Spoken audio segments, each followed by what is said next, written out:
भूर्भुवः स्वः तत्सवितुर्वरेण्यं भर्गो देवस्य धीमहि धियो यो नः प्रचोदयात्।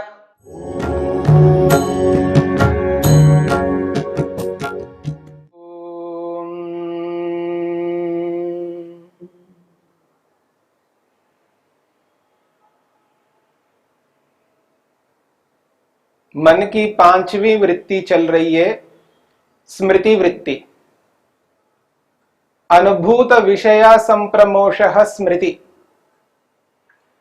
पहले जो जो हमने अनुभव किया है, उन अनुभव किए हुए विषयों को न भूलने का नाम स्मृति है।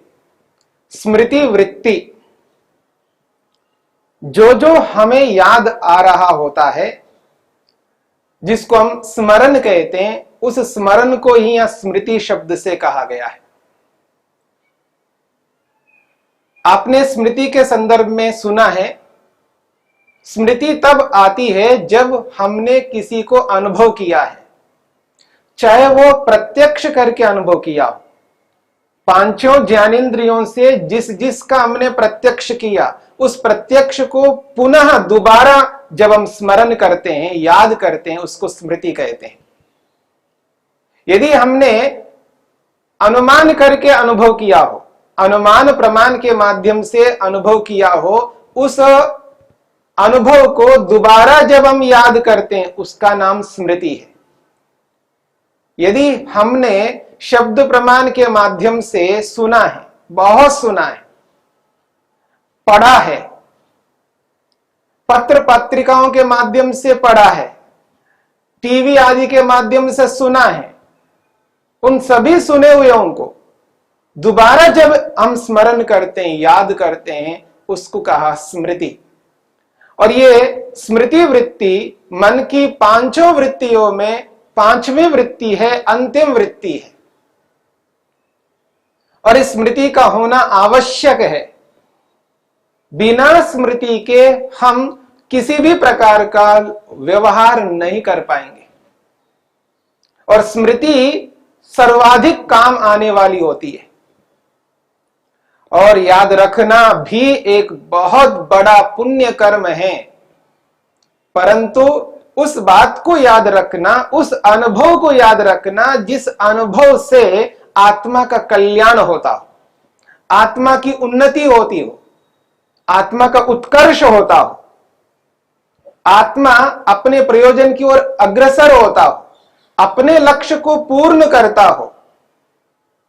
संसार में आने का जो लक्ष्य है, उद्देश्य है, जो प्रयोजन है, उस प्रयोजन को पूर्ण करने वाली जो स्मृति है, उस स्मृति को हम यहां पर पुण्य कर्म कह रहे हैं। एक बहुत बड़ा पुण्य है। परंतु ये जो स्मृति है, ये स्मृति किस प्रकार से होती है, जो आपने सुना है, जो भी हमने अनुभव किया है, उस अनुभव को हम मन के अंदर अंकित करते हैं। यानी जैसे जैसे हम अनुभव करते जाते हैं, उस अनुभव को मन में अंकित करते जाते हैं। मन के अंदर एक छाप सा पड़ता है, उसे संस्कार कहते हैं। और जैसा जैसा अनुभव किया जाता है, वैसा वैसा संस्कार मन के अंदर अंकित होता जाता है। और उस संस्कार को उभार करके, उस संस्कार के आधार पर जैसा संस्कार होता है, उस संस्कार के अनुरूप हम जब दोबारा उसको याद करते हैं, स्मरण करते हैं, उसी को यहां पर स्मृति वृत्ति कहा है। और ये जो स्मृति वृत्ति है, वो दो प्रकार की होती है।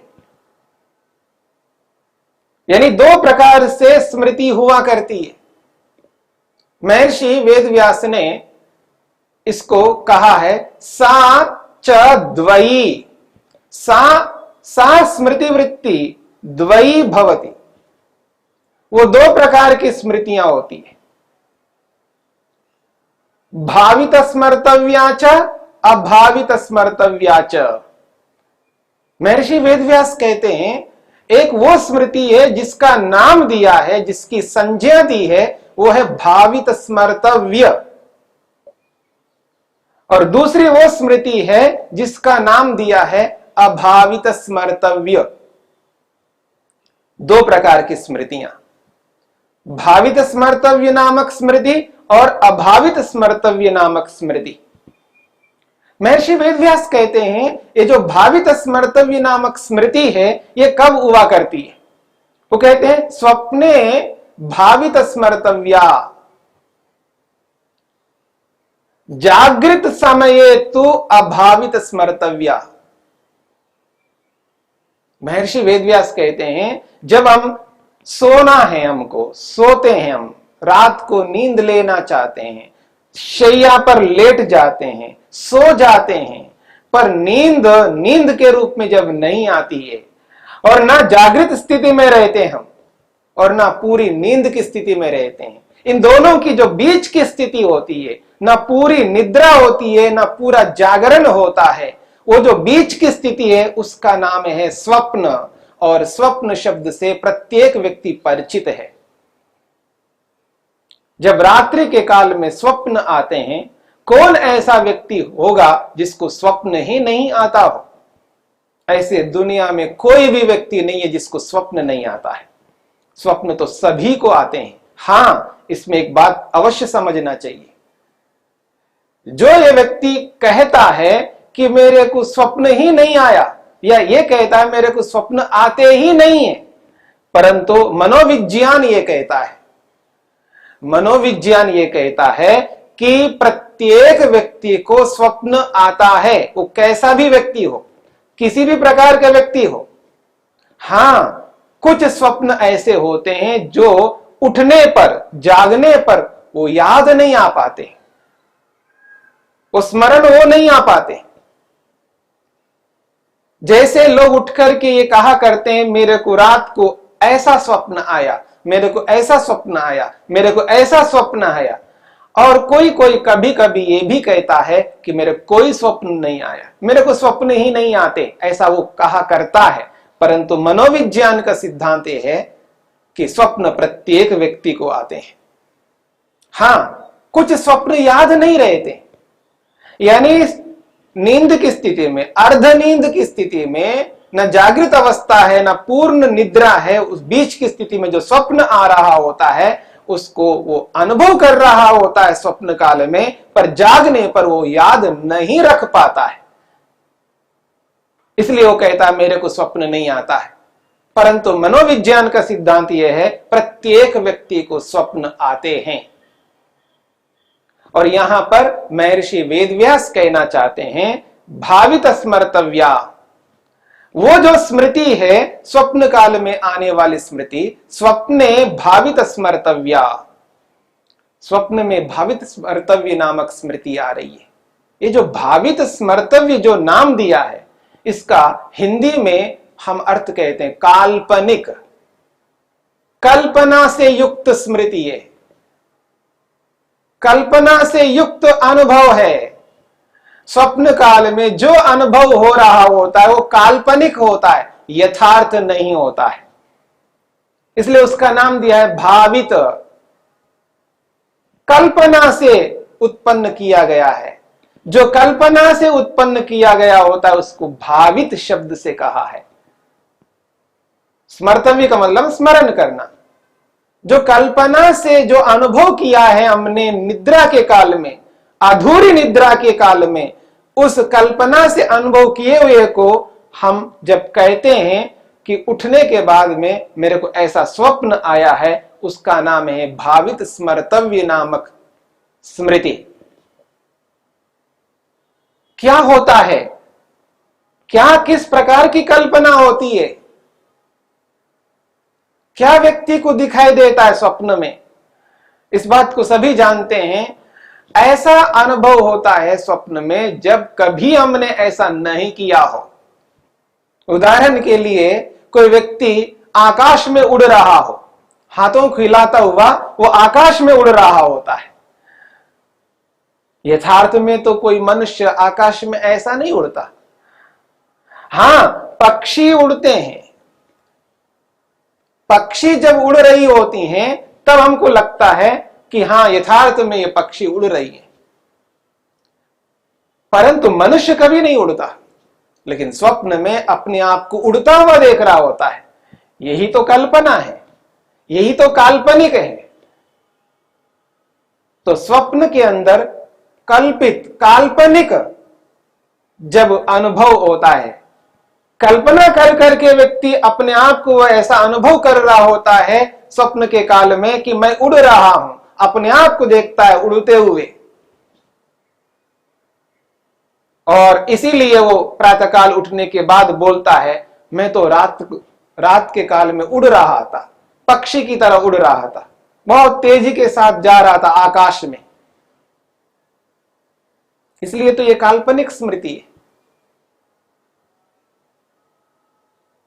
और सिद्धांत ये है, याद रखिएगा, यदि स्मृति आ रही है, स्मृति के पीछे अनुभव रहेगा। यदि हमने अनुभव नहीं किया तो कोई स्मृति नहीं आ सकती। और सिद्धांत यह बनता है, यदि स्मृति आ रही है, पूर्व अनुभव किए हुए को ही हम याद करते हैं। यदि पूर्व अनुभव किए हुए को याद करते हैं तो हमने अपने आप को उड़ता हुआ कब अनुभव किया, कब प्रत्यक्ष किया हमने ऐसा अपने आप को अनुभव उड़ता हुआ, अथवा कब हमने अनुमान ऐसा किया है कि मैं उड़ सकता हूं, अथवा कोई व्यक्ति उड़ सकता है, कोई व्यक्ति उड़ करके गया है, ऐसा हमने कब अनुभव किया, कब अनुमान किया, कब हमने ऐसा सुना किसी से या पढ़ा है कि आदमी उड़ता हुआ जाता है आकाश में। न तो शब्दों के माध्यम से सुना है, न हमने कभी अनुमान किया है, न कभी हमने प्रत्यक्ष स्वयं का हो या दूसरे का हो किया हो कि आदमी पक्षी के समान आकाश में उड़ता हुआ अनुभव किया हो, चाहे वो प्रत्यक्ष के रूप में, चाहे वो अनुमान के रूप में, चाहे वो शब्द के रूप में। परंतु यहां स्वप्न में अपने आप को उड़ता हुआ देख रहा है और सिद्धांत यह बन रहा है, बिना अनुभव किए स्मृति नहीं आ सकती है। एक ओर यह कहा जा रहा है बिना अनुभव किए स्मृति नहीं आ सकती है, और एक ओर हमने ऐसा अनुभव किया ही नहीं। यह तो सिद्धांत गलत है, या मैं इस बात को समझ नहीं पा रहा हूं कि बिना अनुभव किए ऐसा कैसे हो सकता है। परंतु अनुभव किया है, लेकिन कैसा अनुभव किया है, किस रूप में अनुभव किया है, और स्वप्न में हम किस प्रकार देख रहे हैं, इस बात को हमें समझना है। जब यह बात समझ में आ जाती है तब हमको एहसास होता है कि बिना अनुभव किए स्मृति नहीं आ सकती है।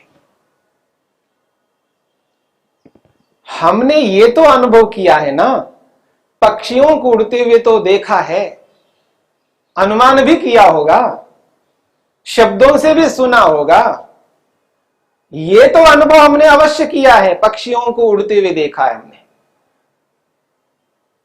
अब समस्या ये है, पक्षियों को देखा है उड़ते हुए, पर स्वप्न में स्वयं को उड़ता हुआ हम देख रहे हैं, ऐसा कैसे हो सकता है? हां, हो सकता है। जागृत अवस्था में, जागरण की स्थिति में, दिन के अंदर हम अपने आप पर काबू रखते हैं, अपने आप पर नियंत्रण रखते हैं, अपने मन पर अपेक्षा से नियंत्रण रहता है। परंतु निद्रा के काल में, स्वप्न अवस्था में अपने मन पर नियंत्रण नहीं रहता है।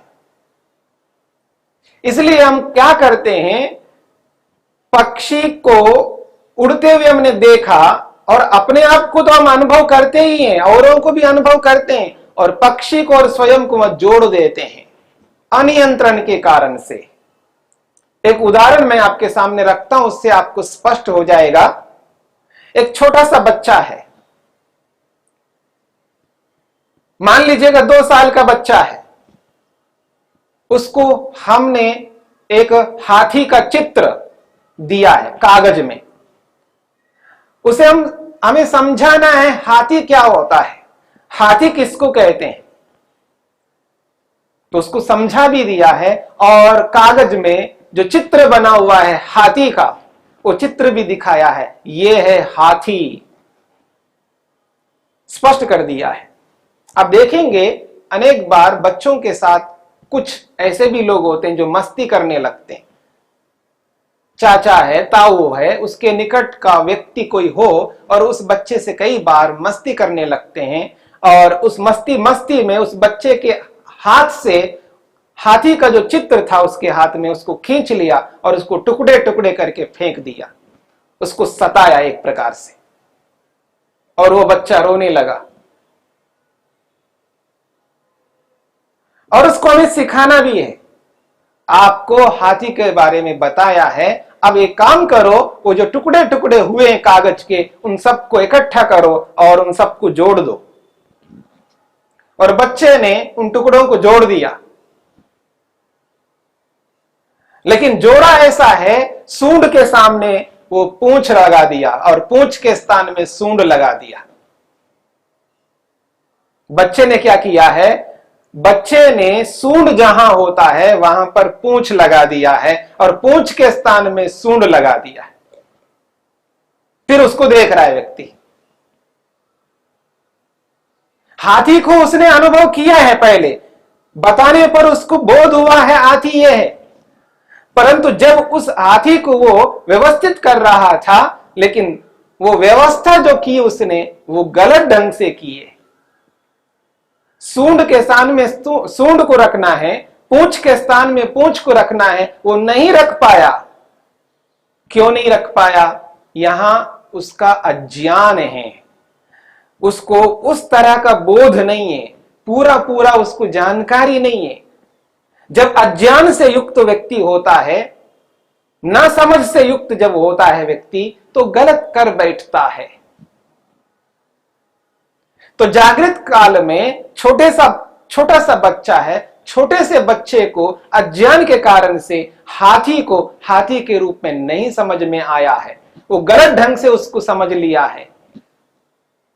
ठीक इसी प्रकार से स्वप्न में हमें नियंत्रण नहीं रहता, मन पर नियंत्रण नहीं रहता है, क्योंकि हमने पक्षी के संस्कारों को भी रखा है अपने मन के अंदर, पक्षी के अनुभव को भी अंकित किया है मन में, और स्वयं के और अन्य मनुष्यों के अनुभवों को भी मन में अंकित किया है। और जब हम रात्रि में पूरी नींद जब नहीं होती है, आधी नींद होती है, जिसको हम स्वप्न कहते हैं, उस स्वप्न काल में वो जो अनुभव हमने किया है, उस अनुभव को हम वहां एहसास करने लगते हैं। तो हाथी को जैसे बच्चा गलत ढंग से अज्ञान के कारण से गलत समझ रहा था, वैसे अनियंत्रण के कारण से मनुष्य के साथ में पक्षी के पंख हम लगा लेते हैं। एक संस्कार को मनुष्य का लिया और एक संस्कार को हमने पक्षी का लिया, दोनों को जोड़ा तो हमको हाथी, जैसे बच्चे को हाथी का जिस रूप में स्वरूप दिखाई दिया, वैसे ही अनियंत्रण के कारण से मनुष्य के साथ पक्षी के अनुभव को जोड़ करके हम अपने आप को देखते हैं, तब जाकर के हम उड़ रहे हैं ऐसा दिखाई देता है। यही भावित स्मर्तव्य है, काल्पनिक स्मृति है।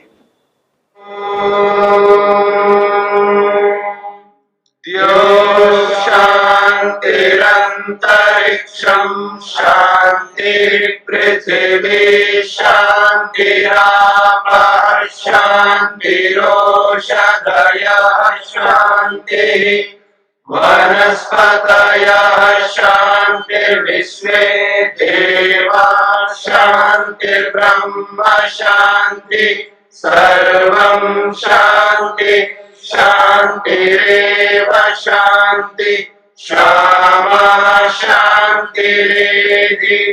ओम शांति शांति शांति।